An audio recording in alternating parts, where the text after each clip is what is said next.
Yo también tuve la suerte de conocer a Ribeiro en 1994, en noviembre de 1994 concretamente, que fue el año de su muerte.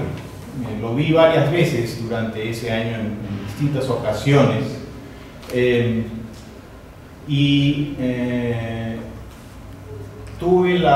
guardo en el recuerdo una serie de conversaciones sobre literatura con Julio Ramón que nunca olvidaré, y alguna que otra aventura simplemente ribeiriana también, pero eso ya es un anecdotario que se conversa no en una conferencia. En fin, a mí me toca comentar, luego de la estupenda presentación de Rinaldo, me toca comentar este libro que es La Casa Sutil y otros ensayos.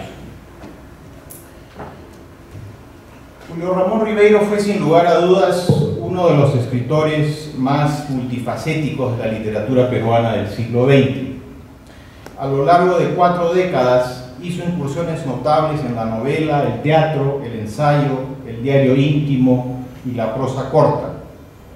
Sin embargo, fue en el cuento donde dejó su legado más significativo para las letras peruanas. Su prolífica obra cuentística, reunida toda bajo el título general de La Palabra del Mudo, constituye una de las exploraciones más ricas de la idiosincrasia de la sociedad peruana contemporánea. La obra de Ribeiro es visionaria porque ilustra a través de sus muchos personajes las paradojas y contradicciones del Perú como sociedad, hurgando en nuestra psicología individual y colectiva con aguda lucidez, usando como telón de fondo el mundo urbano limeño y la vida de la clase media.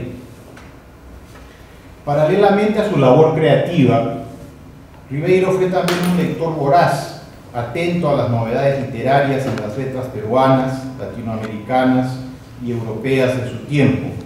Si nosotros sabemos algo de su biografía, tenemos noticia, por supuesto, de la existencia de su hermano Juan Antonio, ¿verdad?, con quien mantuvo una larga correspondencia. Y mientras estuvo en Europa, entonces, Juan Antonio fue quien lo mantuvo al día, al tanto de lo que ocurría en el Perú, y le hacía llegar libros, recortes de diarios, noticias frescas del Perú, ¿sí? Una clara muestra de su faceta como cronista puede encontrarse en la primera edición de La Casa Sutil, publicada en Lima en 1976 por la editorial Milla Batres, un libro inhallable desde hace mucho tiempo en librerías peruanas. Por ello, la reedición de ese libro con el nuevo título de La Casa Sutil y otros ensayos, un desaprensivo paseo entre libros y autores, constituye un rescate que se agradece a la Universidad Diego Portales de Chile, pues es una nueva oportunidad para comprobar el talento de Ribeiro como cultivador del ensayo, la crónica periodística y también como conferenciante. La nueva edición de La Casa Sutil reúne los 21 textos publicados entre 1953 y 1975 de la edición peruana. A ellos se suma la inclusión de 12 nuevos textos que son una muestra de la producción periodística de Ribeiro hasta 1993, es decir, hasta un año antes de su muerte. Y debo advertir que en la pesquisa que hice sobre este tema, todavía hay suficientes artículos como para publicar un segundo tomo más de los ensayos de Ribeiro. La Casa Sutil es en efecto un vasto paseo por la literatura europea, sobre todo la francesa, la literatura peruana y la literatura latinoamericana de su tiempo. La lectura de estos ensayos y crónicas no solo nos permite un velado ingreso al mundo privado de Ribeiro, también nos permite conocer las opiniones del escritor en torno a sus preferencias y gustos literarios. A las agudas observaciones de ese lector apasionado y voraz que fue Ribeiro, se suman a veces de manera dispersa y otras de manera más sistemática una serie de reflexiones sobre su concepción de la literatura y el oficio de escribir.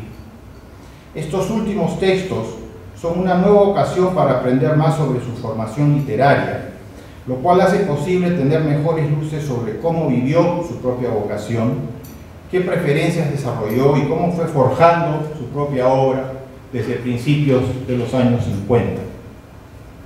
Todo ello en medio de una prosa que sorprende no solo por la inteligencia de sus observaciones y su gran transparencia de estilo, sino también por el carácter didáctico que ésta exhibe. Yo creo que Ribeiro hace un comentario entre líneas, por ejemplo, en el brevísimo prólogo de La Casa Sutil. Él dice que la crítica se ha vuelto muy especializada y muy hermética, y que él lo que pretende es simplemente comentar algo que le ha interesado de estos libros y autores que incluyen el libro. En realidad hay que tener en cuenta que a principios de los años 50 el estructuralismo hacía y deshacía en la crítica francesa, ¿verdad? Y Ribeiro, un poco para salvar el tipo, decide que no va a ser ese tipo de crítico. Afortunadamente el estructuralismo es un asunto del pasado, pero creo que la vigencia y la lucidez de los comentarios de Ribeiro en La Casa Sutil nos siguen siendo útiles a pesar del tiempo que ha transcurrido. Por otro lado, resulta significativo que uno de los primeros textos de La Casa Sutil sea esa reflexión que todos conocen, que se llama Lima, ciudad sin novela. Fechada en 1953, este texto es una suerte de reclamo sobre la necesidad de retratar la capital peruana desde la ficción, en un momento en que Lima ha entrado en una etapa de una incipiente modernidad. Y Ribeiro dice lo siguiente: es un hecho curioso que Lima, siendo ya una gran ciudad, por no decir una ciudad grande, por no decir una gran ciudad, carezca aún de una novela. Y es un hecho curioso, digo, por cuanto toda ciudad que ha alcanzado cierto grado de desarrollo industrial, urbanístico, demográfico, cultural o político, luce al lado de sus fábricas y de sus monumentos una novela que sea el reflejo más o menos aproximado de lo que esta ciudad tiene de peculiar. Si examinamos el ámbito de la novela europea, veremos que no hay capital en este continente que no tenga su novela.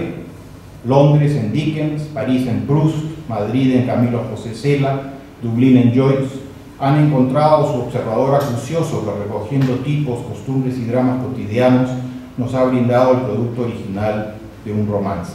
Y en Sudamérica menciona el caso de Eduardo Mallea en Buenos Aires, de José Lins Turrego en Río de Janeiro, de Juan Carlos Onetti en Montevideo, etcétera, etcétera. ¿Sí?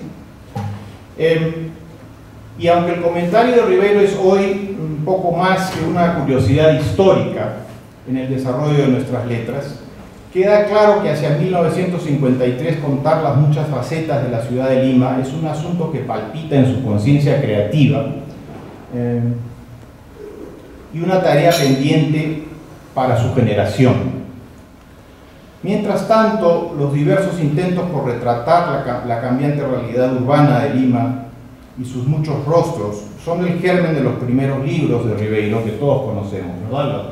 Los gallinazos sin plumas, de 1955, Cuentos de circunstancias, del 58, y Las botellas y los hombres, del año 60.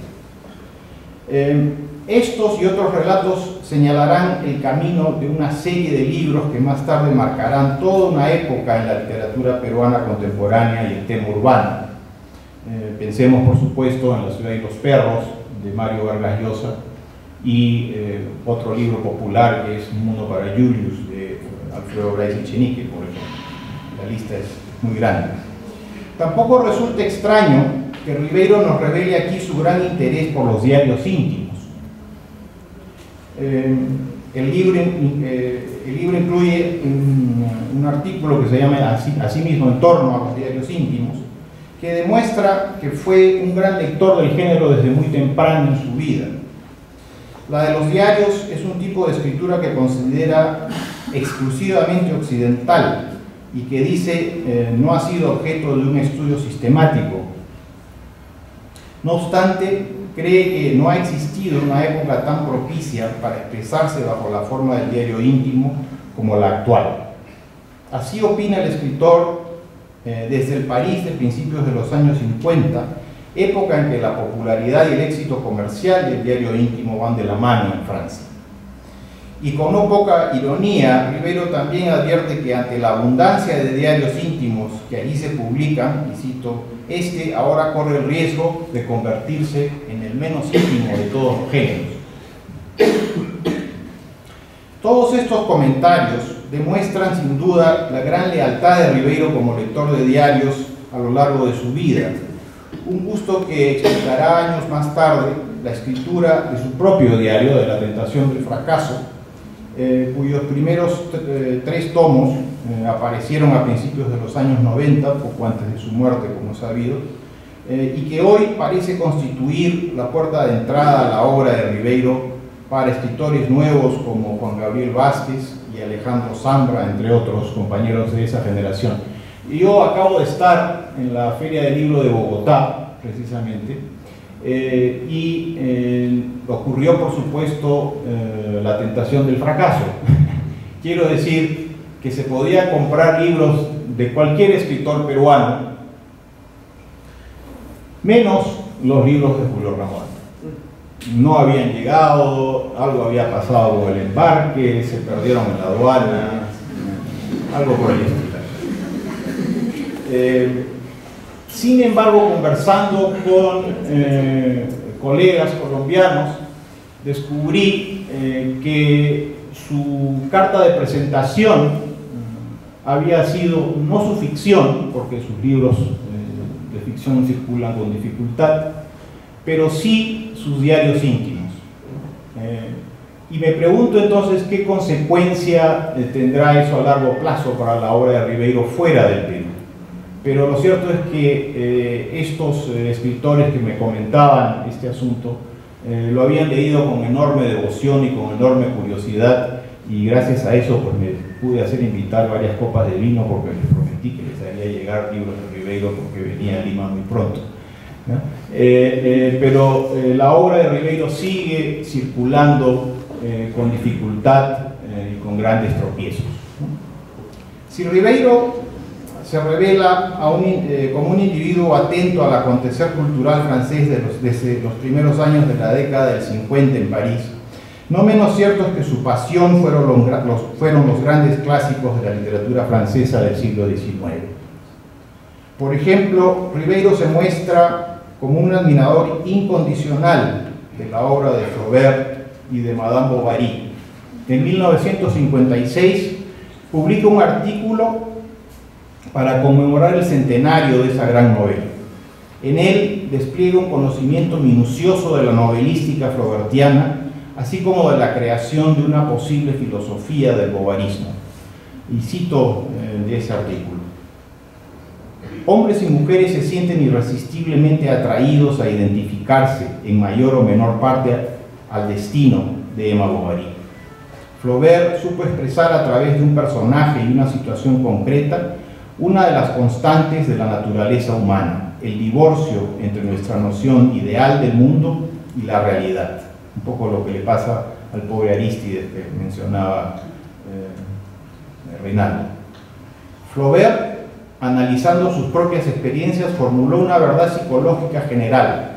En los temperamentos imaginativos, el deseo usa al sentimiento, o en otras palabras, que la posesión no apareja el goce porque la sensibilidad ha sido agotada por anticipación.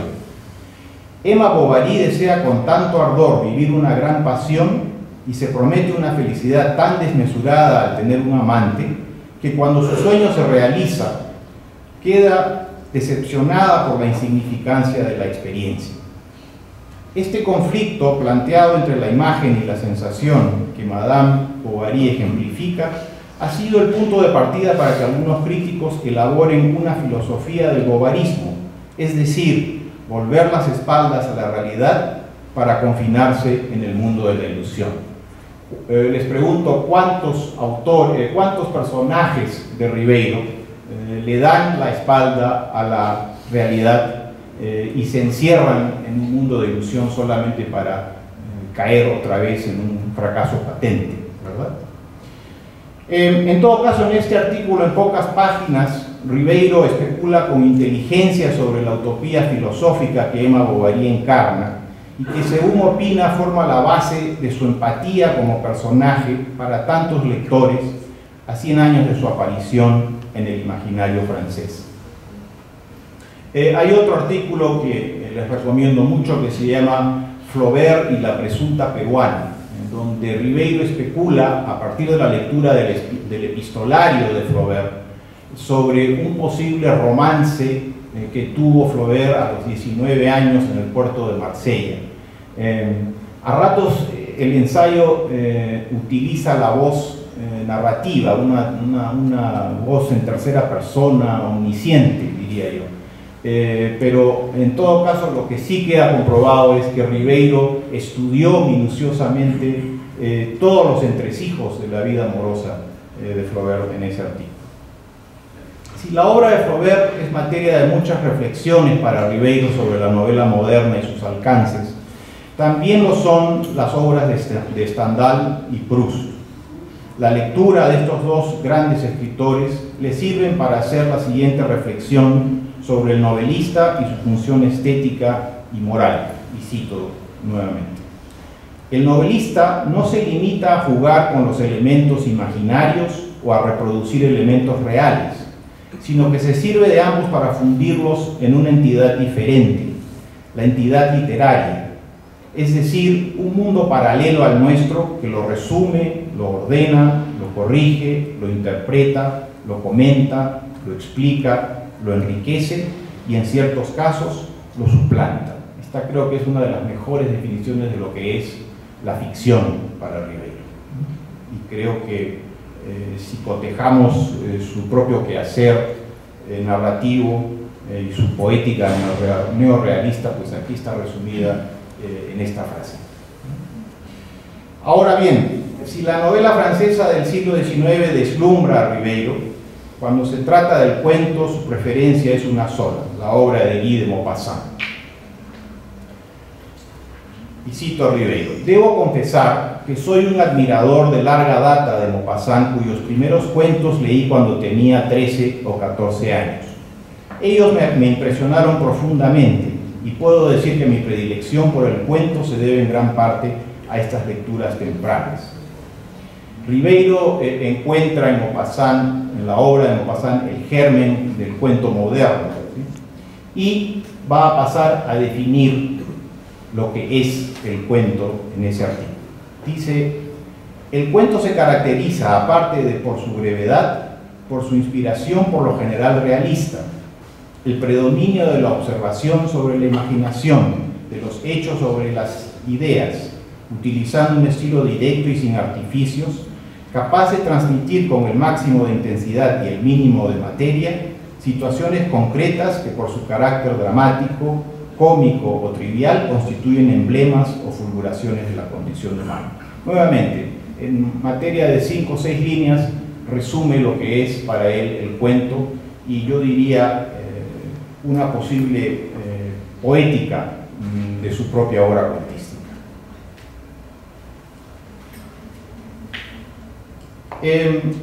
No me voy a extender sobre esta faceta del libro que tiene que ver con su interés por la literatura francesa.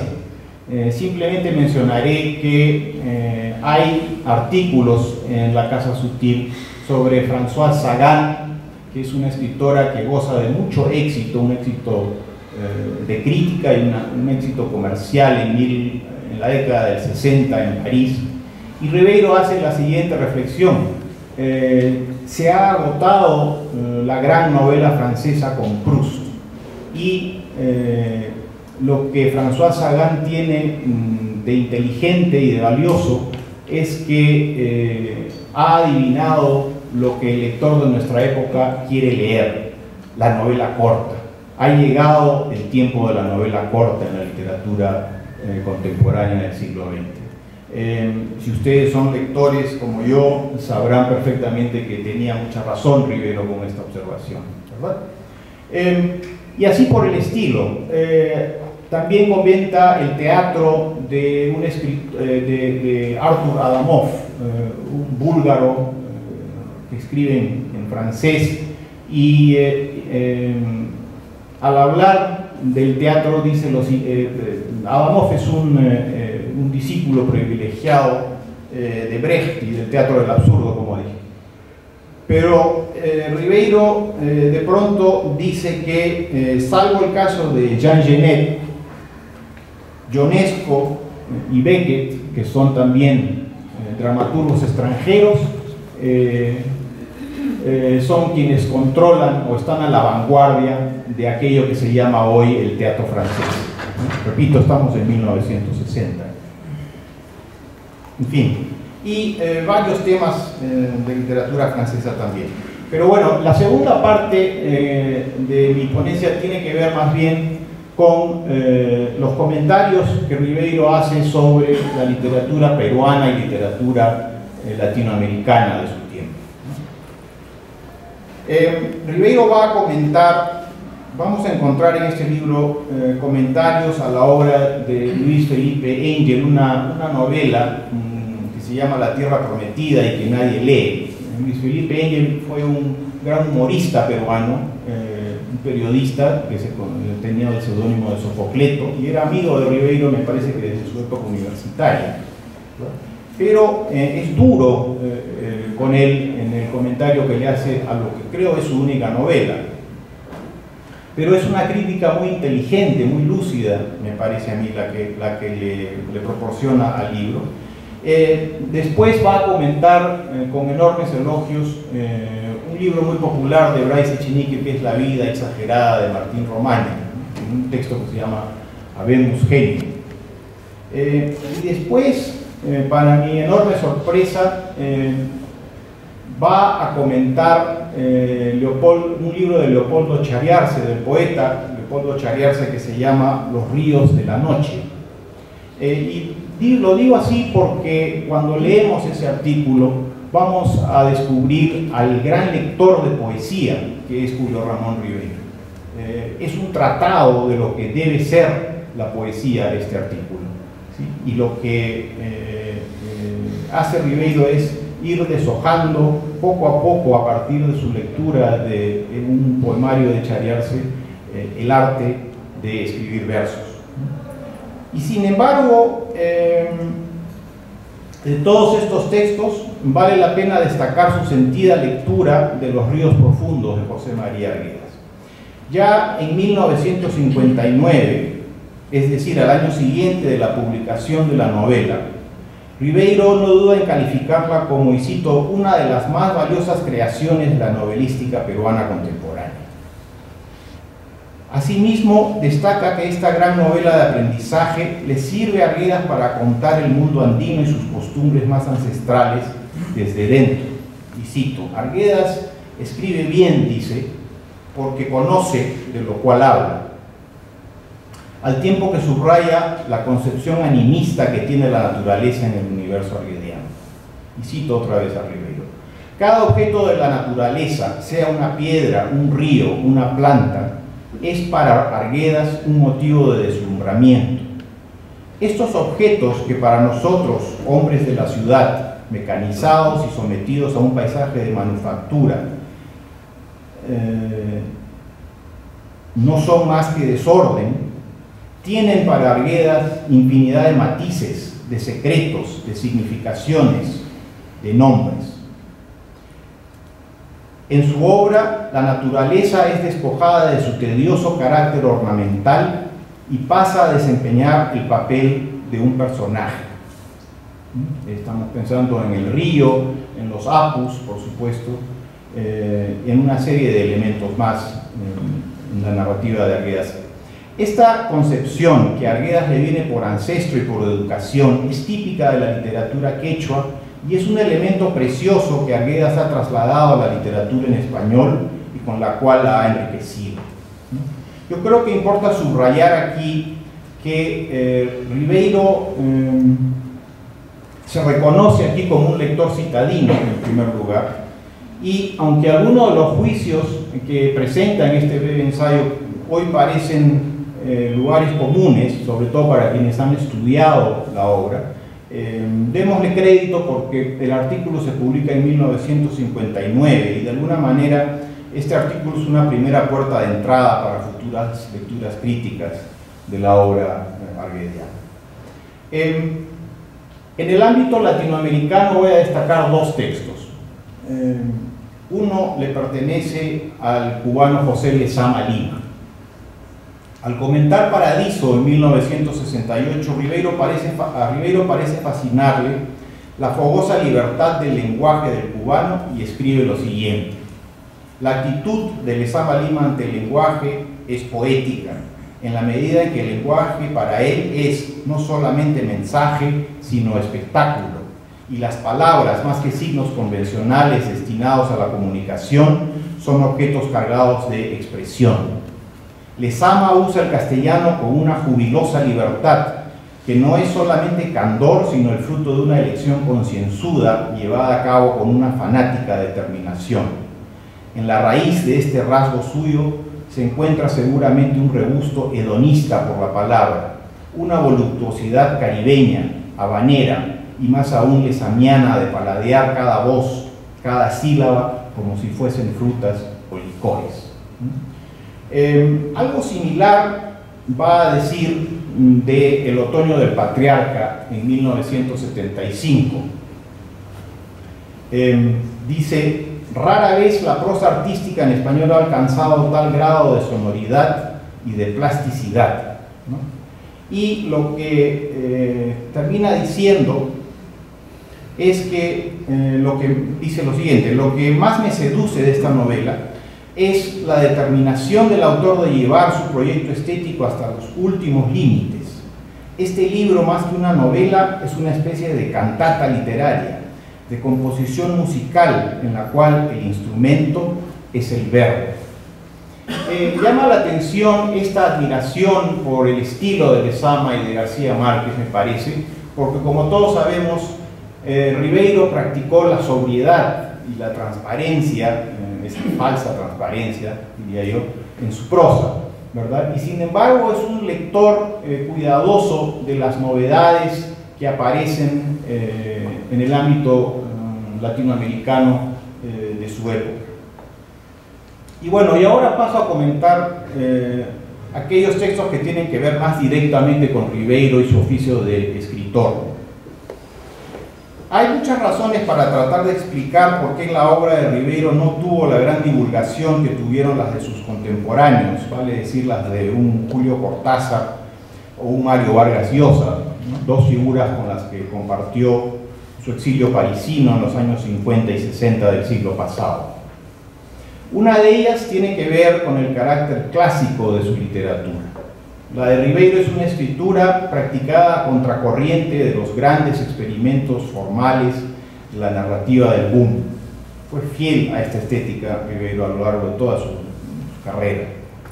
La otra tiene que ver con su carácter tímido y discreto, del que puedo dar fe. Yo de alguna manera resumiría figuras como las de Onetti o las de Rulfo o las del propio Ribeiro como escritores con una incapacidad innata para la fama, ¿verdad? En todo caso, en La Casa Sutil aparecen sendas reflexiones de Ribeiro sobre su obra y el oficio de escribir. Creo que textos como Problemas del novelista actual y Las alternativas del novelista son verdaderas clases maestras sobre la novela moderna y los desafíos a los que se enfrenta quien quiera escribir ficción, ya sea desde la elección de una lengua, pasando por la elección de un tipo de lenguaje narrativo, hasta llegar a la multiplicidad de técnicas del relato disponibles en la novela contemporánea. Ante todas estas disyuntivas, Ribeiro se muestra como un conocedor veraz de novelistas clásicos y novelistas nuevos. Sin embargo, también sabe que en última instancia, cada novelista enfrentará el acto de la escritura optando por la mejor intuición que le dicte su conciencia creativa. Dice lo siguiente: desgraciadamente en la novela no hay caminos ni recetas. Cada cual se hace su propio camino, sin otra luz, sin otro consejero que su propio talento. Hay otros textos en los que Ribeiro nos permite acceder un poco a una faceta más personal, digamos también a su cocina literaria, ¿no? Por ejemplo, obligado ante una circunstancia amical a escribir un epílogo a un libro de un crítico alemán llamado Wolfgang Luchting, el libro de Luchting se llama Pasos a desnivel, que es sobre la obra de Ribeiro, dice nuestro escritor lo siguiente: